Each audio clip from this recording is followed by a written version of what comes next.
السلام علیکم ورحمۃ اللہ تعالی وبرکاتہ۔ الحمد للہ کما حمدہ الاولون والآخرون، والصلاة والسلام علی سیدنا ومولانا محمد کلما ذکرہ الذاکرون وکلما غفل عن ذکرہ الغافلون، وعلی آلہ واصحابہ وسائر اتباعہ الی یوم یبعثون، اما بعد۔ بسم اللہ الرحمن الرحیم۔ باب مسح الاذنین ظاہرہما و باطنہما۔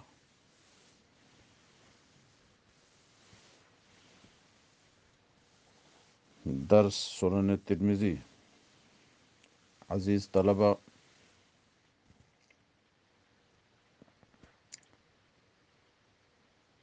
مسح الاذنین سے اس بات کو واضح کرنا چاہتے ہیں کہ کان چہرے سے نہیں ہے کہ اس کا دھونا فرض ہو، بلکہ کان یہ سر سے ہے، اس پر مسح ہے، اور وہ مسح فرض نہیں، کیونکہ مسح تو فرض سر کا ہے، کان اس کا ایک حصہ ہے، لہذا مستقلاً اس پر مسح فرض نہیں، ہاں سنت ہے کہ کان کا مسح کر لیا جائے۔ اور اذنین کہہ کر کے اس بات کو واضح کر دیا ہے کہ ایک کان کا مسح نہیں ہے، مسح دونوں کان کا سنت ہے۔ ظاہرہما و باطنہما کسرے کے ساتھ پڑھا جائے، اذنین سے یہ بدل ہے۔ کان کے ظاہر کا مطلب یہ ہے کہ اوپر کا حصہ، اور کان کے باطن کا مطلب یہ ہے کہ اندر کا حصہ، سوراخ۔ تو مسبحہ انگلی کو کان کے سوراخ میں ڈال کر مسح کرنا ہے، اور بقیہ انگوٹھے سے ظاہر کا مسح کرنا۔ یہ ہے ظاہرہما و باطنہما۔ اور ایک ظاہر و باطن کا مطلب ہے مقدم و مؤخر۔ کان کا جو اگلا حصہ چہرے کی طرف ہے یہ باطن ہوا، اور جو پچھلا حصہ ہے یہ ظاہر ہوا، یا یہ اوپر کا حصہ یہ ظاہر ہوا اور کان کا جو پچھلا حصہ ہے وہ باطن ہوا۔ تو مقدم و مؤخر مراد ہے، یا اوپر اور نیچے یہ مراد ہے، سوراخ باطن سے۔ یہ سب کا مسح ہے، یعنی اس کو دھونا نہیں ہے۔ یہی چاروں ائمہ کا موقف ہے۔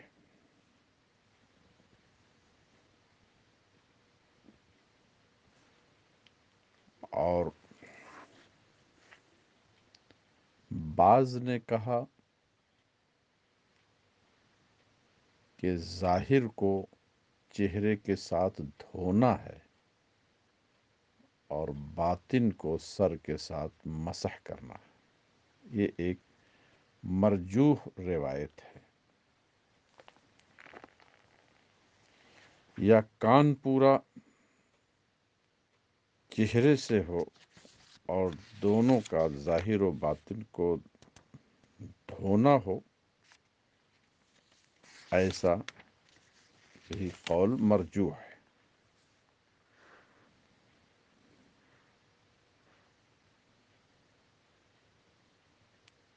امام زہری کی روایت ہے کہ دھونا کان کا فرض ہے،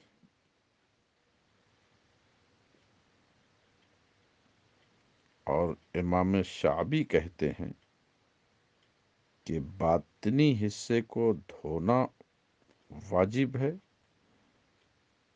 اور ظاہری حصے کو یعنی پچھلے حصے کو کان کے یہ مسح۔ یہ سب مرجوح قول ہیں، فقہائے اربعہ کا موقف یہی ہے کہ ظاہر ہو یا باطن ہو، کان اعضائے مغسولہ سے نہیں ہے، ممسوحہ سے۔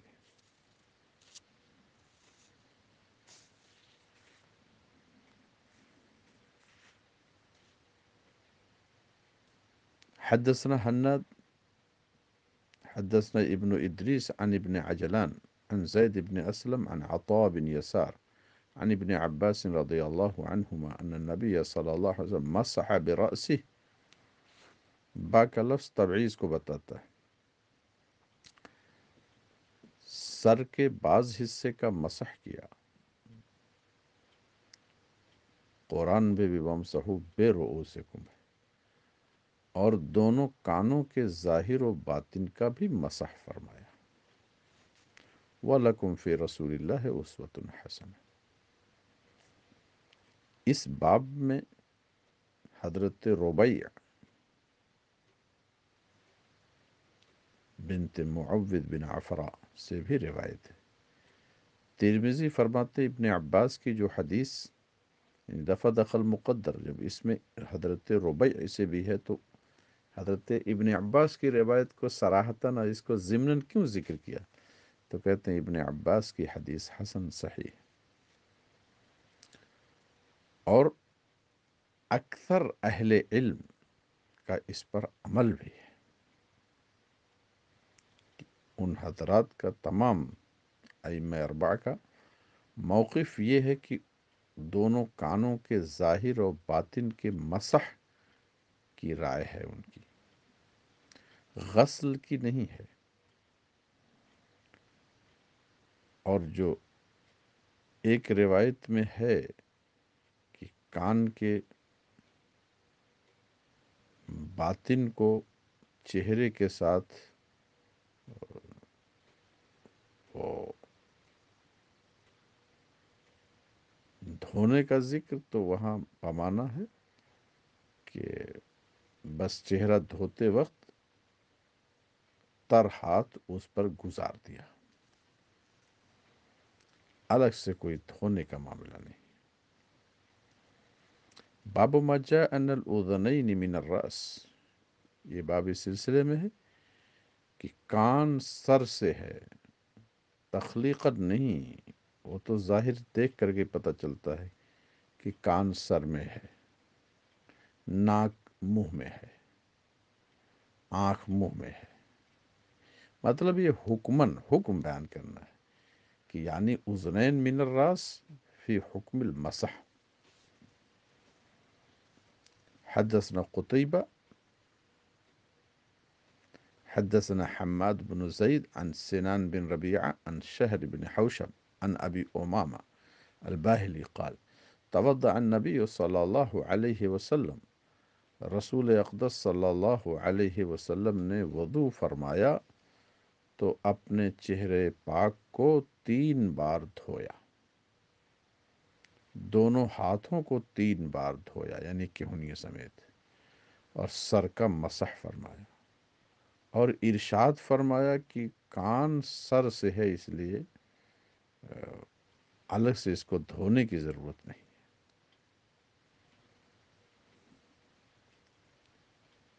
یا تو حضور نے یہ فرمایا بات شبہ کو ازالے کے لیے کہ کان کا کیا کیا جائے، فرمایا الاذنان من الراس۔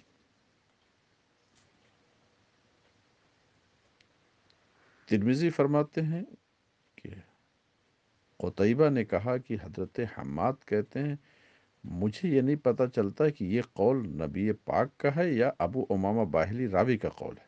کون؟ الاذنان من الراس۔ کئی حدیثوں سے صراحت کے ساتھ ثابت ہے کہ مصطفیٰ کریم نے خود ارشاد فرمایا، قال النبی صلی اللہ علیہ وسلم، تو اس سے اس کی وضاحت ہو گئی کہ یہ رسول اللہ کا ارشاد ہے۔ اور اگر کہیں حضرت ابو امامہ ہی کا قول ہے صراحت کے ساتھ تو یہ چیز قیاس سے نہیں کہی جا سکتی ہے، تو اگرچہ ان کا قول ہے مگر حکماً یہ مرفوع ہے کہ جو چیز قیاسی نہ ہو تو کوئی صحابی ایسی بات کہیں تو حکماً وہ مرفوع ہے، گویا کہ نبی پاک صلی اللہ علیہ وسلم سے سن کے وہ ارشاد فرما رہے ہیں۔ اس باب میں حضرت انس بن مالک کی بھی روایت ہے، ترمذی فرماتے ہیں یہ حدیث ایسی ہے کہ اس کی اسناد قوی نہیں ہے، لیس اسنادہ بذالک القائم، قوی نہیں ہے، اور ضعف کا جو معاملہ آیا بعض نے کہا حضرت شہر ابن حوشب وہ ضعیف ہیں اس لیے، لیکن اس پر عمل اکثر اہل علم صحابہ اور تابعین اور تبع تابعین کا ہے، اور عمل علماء سے ضعف مندمل ہو جاتا ہے، اور سارے حضرات کا فرمانا یہی ہے کہ الودنان من الراس، دونوں کان سر سے ہے، یعنی حکم میں مسح کے ہے۔ یہی قول سفیان ثوری، ابن مبارک اور احمد و اسحاق کا ہے۔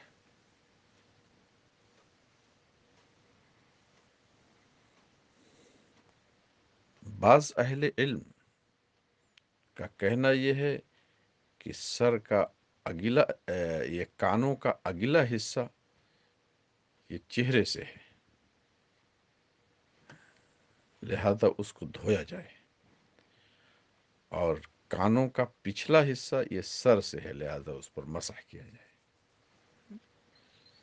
چنانچہ اسی لیے اسحاق فرماتے ہیں، اسحاق بن راہوے کہ وہ اختارو، میرا مختار مذہب یہ ہے کہ دونوں کان کے اگلے حصے کو چہرے کے ساتھ مسح کیا جائے،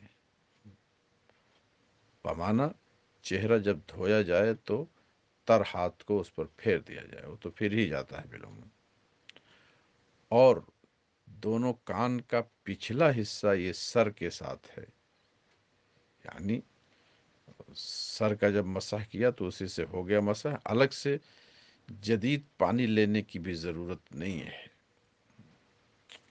یہی موقف امام اعظم، امام مالک، امام احمد بن حنبل کا ہے۔ امام شافعی کہتے ہیں کہ مائع جدید لیا جائے کان کے مسح کے لیے، اور تسلیس کے بھی قائل ہیں۔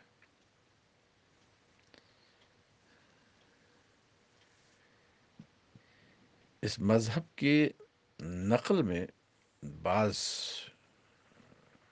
محققین سے کچھ الٹ پھیر ہوا ہے، جیسا کہ شوکانی نے نیل الاوتار میں مائع جدید لینے کے سلسلے میں امام شافعی کے ساتھ امام مالک اور امام احمد بن حنبل کو بھی ذکر کیا، امام اعظم اور سفیان ثوری کو الگ رکھا ہے کہ وہ مائع جدید کے لینے کے قائل نہیں، اور بعض کتابوں میں امام شافعی کو الگ رکھا گیا ہے کہ مائع جدید لینے میں صرف وہی منفرد ہیں۔ باب فی تخلیل الاصابع، یہ باب ہے انگلیوں میں خلال کرنا، تخلیل تفعیل، خلل یخلل ادخال الشیء فی وسط شیء، ہاتھ کی انگلیوں میں خلال کرنا کہ ایک دوسرے کو اسے گھس دیں، ہاں ایسے سے کر دیں، ہو گیا خلال۔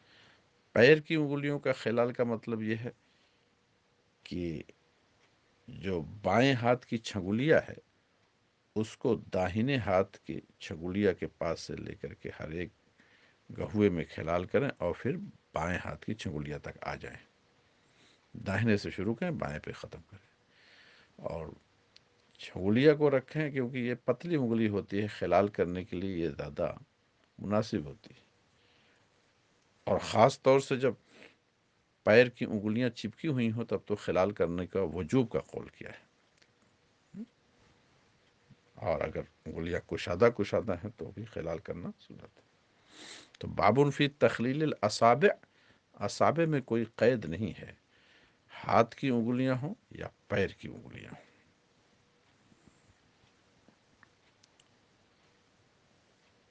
وضو کے اندر اس میں خلال کرنا چاہیے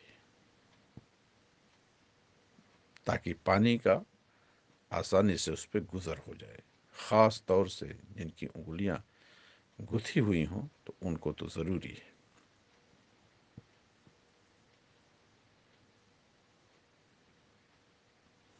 حدثنا قتيبة وحناد قال حدثنا وكيع عن سفيان عن أبي هاشم عن عاصم بن لقيط بن صبرة عن أبيه، لقيط بن صبرة صحابي رسول، قال قال النبي صلی اللہ علیہ وسلم اذا توضأت فخلل الأصابع، جب وضو بناؤ تو انگلیوں کا خلال کرو، انگلیوں پہ قید نہیں لگایا، پیر کی انگلیاں ہو یا ہاتھ کی انگلیاں۔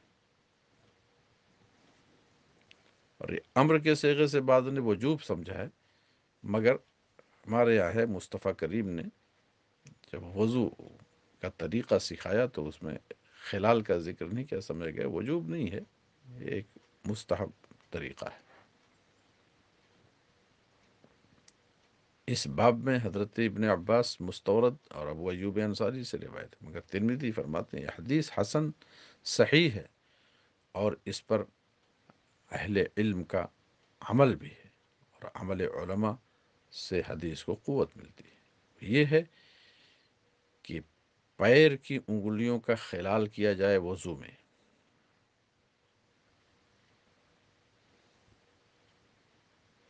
اور ہاتھ سے چونکہ وہ آلے طہارت ہے، اس سے دھونا ہونا ہر طرف رہتا ہے، چہرے کا، ہاتھ کا، پھر پیر کا، تو اس میں تو پانی گزر ہی جاتا ہے، اس لیے تاکید زیادہ پیر کی انگلیوں پہ۔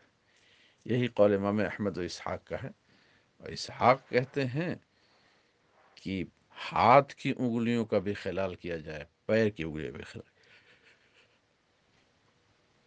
پر راوی جو ابو ہاشم ہیں ان کا نام اسماعیل بن کثیر ہے۔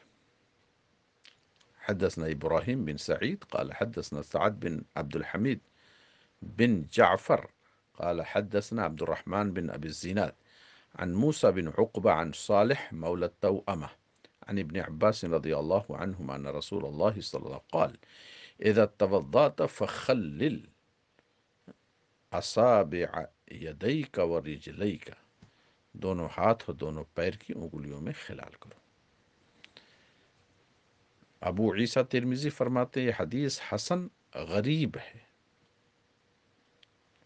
اور یہ ابن لہیع کی وجہ سے یہ غریب کا معاملہ ہے۔ عبداللہ ابن لہیع کہ جن کی بہت سے محدثین نے تضعیف بھی کی ہے، بعد نے توثیق بھی کی ہے، لیکن ابن لہیع کی اس روایت کا متابع موجود ہے، اس لیے یہ حارج نہیں ہے، یہ غرابت حسن کے منافی بھی نہیں۔ حدثنا قتيبة قال حدثنا ابن لهيعة عبد الله ابن لهيعة عن يزيد بن عمرو عن أبي عبد الرحمن الحبلي عن المستورد بن شداد الفهري قال رأيت النبي صلى الله عليه وسلم إذا توضأ دلك أصابع رجليه بخنصره، حضور نے جب وضو فرمایا تو اپنے دونوں قدموں کے انگلیوں کو اپنی خنصر سے، چھنگولیا سے اس میں ملا، یہ خلال ہو۔ ترمذی فرماتے ہیں یہ حدیث غریب ہے، اور اس کی وجہ یہ ہے تفرد کی کہ لا نعرفه الا من حدیث ابن لہیعہ، ابن لہیعہ ہی کی روایت سے ہے، لیکن اس کا متابع اوپر کی روایت وہ موجود ہے۔ تو یہ فرمانا کہ مجھے یعنی غیر غریب طریقہ جو ہے وہ یہ ملا ہے، یہ روایت ہے صرف ابن لہیعہ کی، لیکن اوپر کی جو روایت ہے ابن عباس کی اس میں غرابت ہے، اس لیے کہا کہ صرف اس طریقے سے مجھ کو ملا، ورنہ یہی خود ہی راوی ہیں اوپر کی روایت کے۔ باب ما جاء ویل للأعقاب من النار، اعقاب عقب، ایڑی، پیر کا پچھلا حصہ، ایک مرتبہ نبی کریم صلی اللہ علیہ وسلم کی معیت میں صحابہ سفر کر رہے تھے، نماز کا ٹائم آیا، وضو بنایا جلدی جلدی، تو پیر دھلنے میں ذرا تھوڑی تساہلی ہو گئی، ایڑیوں پر پانی نہیں گزرا۔ مصطفیٰ کریم نے دیکھا کہ ایڑیاں چمک رہی ہیں، تو آپ نے پھر سختی سے منع فرمایا اور فرمایا کہ جہنم کی آگ ان ایڑیوں پر ہے۔ ویل جہنم کے ایک وادی کا نام ہے، یا عذاب مراد ہے ویل سے، اللہ کا عذاب ہوگا۔ للعقابی یا تو لصاحب العقابی، مضاف محذوف ہے کہ ایڑی والوں پر، یا نفس ایڑیوں پر ہی عذاب ہوگا، تو ایڑی والے کا ہو ہی گیا عذاب۔ اس سے یہ پتہ چلا کہ پیر کا دھونا فرض ہے، اور مصطفیٰ کریم نے خود دھو کر کے ہی اس کی وضاحت فرمائی۔ لہذا شیعوں کا جو مذہب ہے کہ پیر پر مسح ہے، ارجلکم قرات جر کی بنا پر، یہ جو ہے تمام صحابہ کا اجماع ہے، پیر کو دھونا ہے مغسول میں۔ اور ارجلکم جو قرات جر ہے وہ جواری ہے، ویسے نصب کی بھی روایت ہے ارجلکم۔ ہمارے فقہ فرماتے ہیں کہ جب خف پہنا ہو تو قرات جر پر عمل ہے، اور خف نہ ہو تو قرات نصب پر عمل، مغسول کے تحت۔ اور عبداللہ ابن عباس وغیرہ کی جو روایات کچھ ہیں مسح کے بارے میں، تو اس سے رجوع ان کا ثابت ہے۔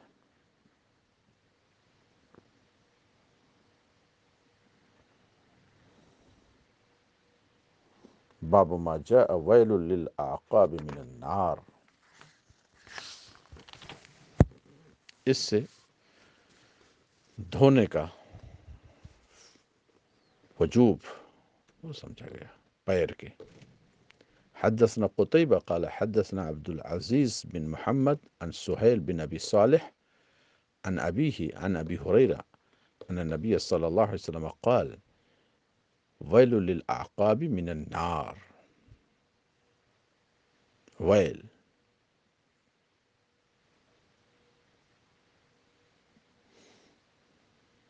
یہ وعید شدید اس بات کی دلیل ہے کہ پیر کا دھونا فرض ہے، مسح سے کام نہیں، الا من عذر او مخففا۔ اس باب میں حضرت عبداللہ بن عمرو، عائشہ صدیقہ، جابر بن عبداللہ بن حارث، معیقیب، حضرت خالد بن ولید، شرحبیل بن حسنہ، عمرو بن العاص، یزید بن ابی سفیان وغیرہ سے روایت ہے۔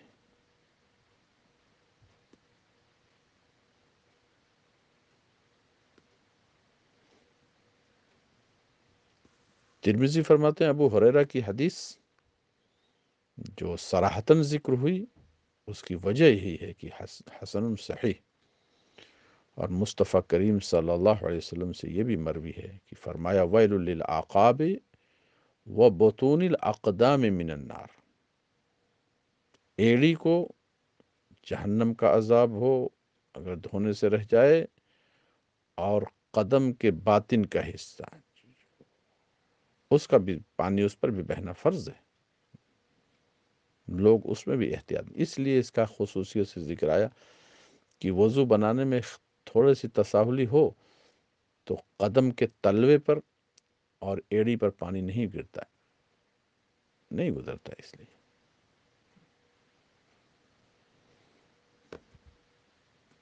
فرماتے ہیں وفقہ هذا الحدیث، اس حدیث سے یہ مسئلہ مستنبط ہوا کہ قدمین پر مسح جائز نہیں ہے، الا یہ کہ خف پہنے ہو، مگر جب اس پر خف ہو یا جورب ہو، اور جورب میں بھی قید ہے سخین ہو،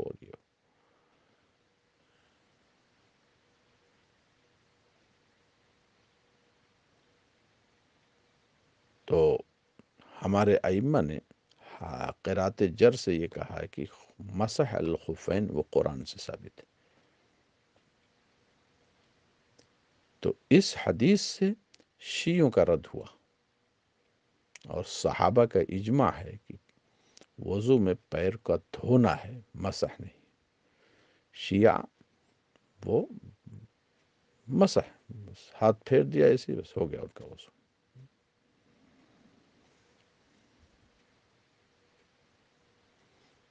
اور